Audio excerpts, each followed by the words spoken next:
अच्छा जी, जैसा कि मैंने आपको बताया था ये वीडियो 2 पार्ट्स में, क्या पता मुझे ये 3 पार्ट्स में करनी पड़े क्योंकि मुझे सॉफ्टवेयर में इशू आ रहा है, 10 मिनट से ज़्यादा वीडियो नहीं बन रही। अच्छा जी, चलते हैं लेसन 26 की तरफ। उससे पहले मैं आपको बता दूं कि ये जो है ना नोट्स आपको कहाँ से मिलेंगे। गूगल पर आएंगे, SOC 301 short notes by educationist mind लिखेंगे, सबसे पहली वेबसाइट जो आएगी इसके ऊपर क्लिक करेंगे तो आप यहाँ पर इस तरह वेबसाइट के ऊपर आ जाएंगे। थोड़ा सा नीचे स्क्रॉल करके आप आएंगे, यहाँ पर शॉर्ट नोट्स होंगे, इनके ऊपर जैसे ही क्लिक करेंगे तो आपके सामने ये वाले नोट्स ओपन हो जाएंगे। यहाँ से आप डाउनलोड करके इजीली अपनी प्रिपरेशन कर सकते हैं। चलते हैं वीडियो की तरफ। अच्छा, MSW का मैंने आपको बता दिया है कि मेडिकल सोशल वर्क या हॉस्पिटल सोशल वर्क बोलते हैं।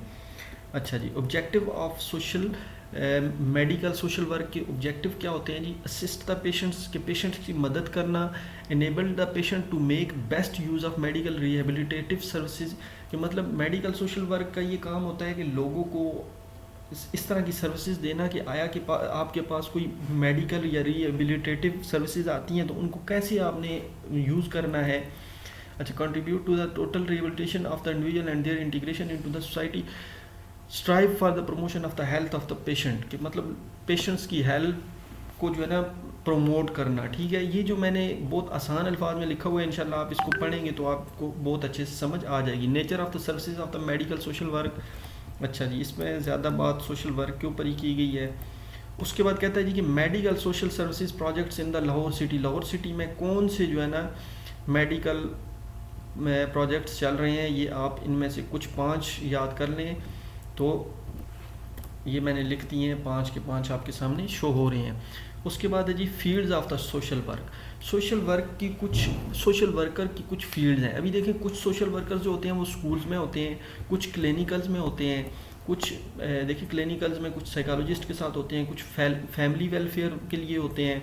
उसके बाद कुछ को रिलेशनल सर्विसेज देते हैं। को रिलेशनल सर्विसेज आ जाती हैं ये जो जेल्स वगैरह में, probation Holmes.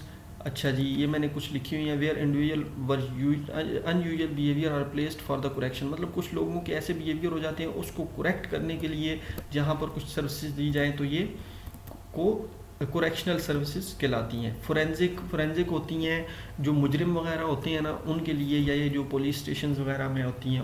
Occupational services, special group services, ये थी जी डिफरेंट सर्विसेज। उसके बाद है जी theories of social work. Social work की कुछ थ्योरीज हैं, जैसा कि हमने साइकोलॉजी के अंदर, कुछ साइकोलॉजी के स्टूडेंट होंगे मैक्सिमम 301 जो पढ़ रहे होंगे, उनको पता है कुछ साइकोडायनेमिक थ्योरीज होती हैं, कुछ बिहेवियरल थ्योरीज होती हैं। तो डिफरेंट थ्योरीज हैं, ये पढ़ना हमारे लिए बहुत ज़्यादा ज़रूरी होता है जब भी हम सोशल वर्क करने जा रहे हो। क्यों ज़रूरी होता है? क्योंकि देखें, जब आप किसी कम्युनिटी के अंदर कोई काम करने जा रहे हैं, कुछ एक्शंस लेने जा रहे हैं, तो आपको उनके बिहेवियर का, उनके जो तौर तरीके होते हैं, या फिर उनका आपके साथ कैसे डीलिंग होगी, उसको डील करने के लिए आपने कुछ थ्योरीज जो हैं ये लाजमी पता होनी चाहिए ताकि आप जो है ना अच्छे से उनको डील कर सकें। अभी साइकोडायनेमिक थ्योरीज एंड 3 कंपोनेंट्स, ये साइकोडायनेमिक फ्राइड की बहुत इंपॉर्टेंट थ्योरी है जो कि अनकॉन्शियस माइंड के ऊपर चलती है, और इसमें 3 component, id, ego and super ego most important component होते हैं। उसके बाद Jung's level of psyche and classification of the personality. Carl Jung ने बात की थी इंट्रोवर्ट और एक्सट्रोवर्ट, 2 तरह की पर्सनैलिटीज़ होती हैं। जब भी आप किसी सोसाइटी में जाते हैं तो आपको 2 किस्म के लोग मिलेंगे, इंट्रोवर्ट भी, एक्सट्रोवर्ट भी। ठीक है, तो आपने उनको साथ लेकर चलना है। इंट्रोवर्ट कौन से होते हैं? जो कि अंदर ही अंदर मतलब अकेलापन रहना महसूस करते हैं, अकेले रहना खुशी महसूस करते हैं। एक्सट्रोवर्ट वो जो लोगों के साथ आउटिंग वगैरह और बाहर जाना आना, ये भी उनके लिए मतलब एक अच्छा वो होता है। उसके बाद थ्योरीज ऑफ सोशल वर्क में एडलर की थ्योरी है। एडलर जो है ना इंडिविजुअल साइकोलॉजी के ऊपर ये जो है ना बानी माने जाते हैं, एल्फ्रेड एडलर। इन्होंने बात की थी कि भाई कुछ पेरेंटल इन्फ्लुएंसेस होते हैं, बर्थ ऑर्डर में होते हैं। मतलब इन्होंने कहा था कि भाई, इन्होंने बर्थ ऑर्डर के ऊपर ज़्यादा बात की थी। अच्छा जी, ये थ्योरी भी होगी। Objection relation theory and other theories. Objection relation theory explore how early relationship shape personality. मतलब कि जो रिलेशनशिप्स होते हैं आपके, वो आपकी पर्सनैलिटी को कैसे बनाते हैं। अच्छा जी, आगे social system theory. View human behaviour as influenced by interaction with linked social system. Social system theory हमें ये बताती है कि जब आप दूसरों के साथ मिलते जुलते हैं तो उनके मिलने जुलने से जो आपके बिहेवियर पर जो असरात होते हैं वो जो है ना आपकी पर्सनैलिटी बनाते हैं, वो आपको बहुत ज़्यादा इन्फ्लुएंस करते हैं। Systematic thinking involves recognising pattern. Systematic thinking कहते हैं कि जब आप का जो है ना सोचने समझने का, जब आप कोग्नेटिवली जो है ना किसी चीज़ को देखते हैं, मतलब जिसमें आपकी थिंकिंग इन्वॉल्व हो जाए ना, तो वो आपकी सिस्टमैटिक थिंकिंग में आ जाता है। ये भी एक थ्योरी थी। उसके बाद energy information causation and chaos theory. Chaos theory कौन सी है जी? Chaos theory explore order versus disorder in system emphasizing the importance of energy exchange and the feedback loops. ये भी आप देख लीजिएगा। Theories of the social work. System theory में ये कोई इतनी इम्पॉर्टेंट नहीं है। अच्छा जी, conflict theory. Rational choice theory human behaviour driven by the self interest and the rational choices. कुछ इंसान की रैशनल चॉइसेस होती हैं, उनके ऊपर भी इंसान बाज़ औक़ात ड्राइव करता है, चलता है। इसी को रैशनल चॉइस थ्योरी कहते हैं। अच्छा जी, ये आपने देख लेना है।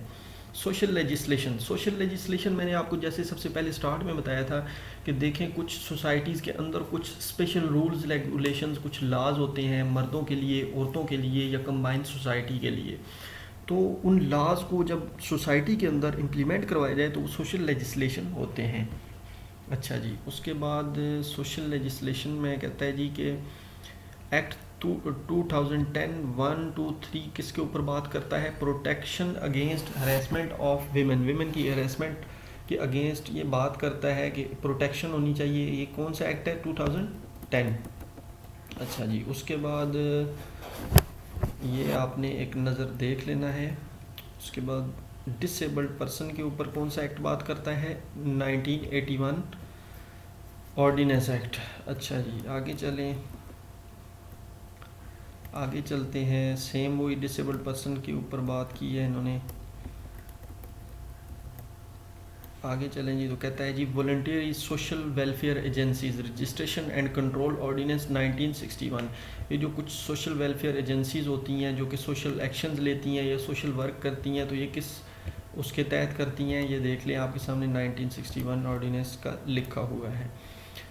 मैक्सिमम जो सोशल होते हैं ना, सोशल वर्क या सोशल एक्शंस जो लिए जाते हैं, ये जो है ना वॉलंटियर्स होते हैं लोग। अच्छा जी, उसके बाद आपने ये ख़ुद भी थोड़ा बहुत देख लेना है, values and ethics in the social work. उसके बाद IFSW IASSW, ये एब्रीवेशन में डालना भूल गया हूँ, ये आप खुद अपने हैंड आउट से काइंडली देख लीजिएगा और ये लाजमी देखिएगा, ठीक है। ये रहे जी, आपके सामने मैंने हाईलाइट भी कर दिए हैं। अच्छा, वैल्यूज़ क्या होती हैं जी? Believes about human welfare social work in the highly valued based. अच्छा, एक चीज़ मैं आपको बता दूं कि अगर आपको कोई चीज़ न समझ आए ना, तो इसको यहाँ से उठा के आप यहाँ पर आया करें चैट जीपीटी के अंदर। चैट जीपीटी के अंदर आप ला कर इसको बोला करें, please explain in easy wording with example. तो ये आपको बड़े अच्छे अंदाज में जो है ना एक्सप्लेन कर देगा कि वैल्यूज़ क्या होती हैं जी, कि जो ह्यूमन वेलफेयर्स होते हैं, इनके जो वैल्यूज़ आर एसेंशियली और beliefs about what is important in life and how we should behave. मतलब किसी चीज़ की इम्पोर्टेंस क्या है हमारी ज़िंदगी में और हमने उसके साथ कैसे डील करना है, ये हमारी वैल्यूज़ जो है ना बताती हैं। अच्छा जी, उसके बाद एथिक्स इन सोशल वर्क। ये देखें जी, 6 purpose of the code. Code के 6 पर्पज़ हैं, ये आपको पता होने चाहिए। उसके बाद आर्टिकल्स, ये जो है ना 14 आर्टिकल्स हैं, ये मोस्ट इंपॉर्टेंट है। आर्टिकल 1 2 3 4 5 और 14 तक ये आपने लाजमी याद कर लेने हैं कि भाई ये आर्टिकल आपको क्या क्या बताते हैं। आर्टिकल 1 डिस्क्रिमिनेशन अगेंस्ट वीमेन, ये सारे आपने खुद पढ़ लेने हैं, बहुत आसान अल्फाज में बताए हुए हैं। फिर भी अगर किसी को कोई भी हेल्प चाहिए, ये व्हाट्सएप नंबर दे दिया गया है। उसके अलावा जो है ना आपके पास हमारी 2 वेबसाइटें हैं, इनसे आप ये नोट्स भी डाउनलोड कर सकते हैं। इसके अलावा किसी भी किस्म की कोई भी हेल्प चाहिए तो हमारा व्हाट्सएप ग्रुप डिस्क्रिप्शन में लिंक दे दिया गया है, आप वहाँ से हमारा ग्रुप ज्वाइन करके कोई भी हेल्प ले सकते हैं। दुआओं में याद रखिएगा, मैंने अपनी तरफ से कोशिश की थी कि शॉर्ट नोट्स बना के आपको कुछ ना कुछ गाइड कर दूँ, लेकिन टाइम की इतनी शॉर्टेज है कि मैं ज़्यादा मेनली डिस्कस नहीं कर सका और मैंने फुल इतनी प्रिपरेशन भी नहीं की। दुआओं में याद रखिएगा। अल्लाह हाफ़िज़।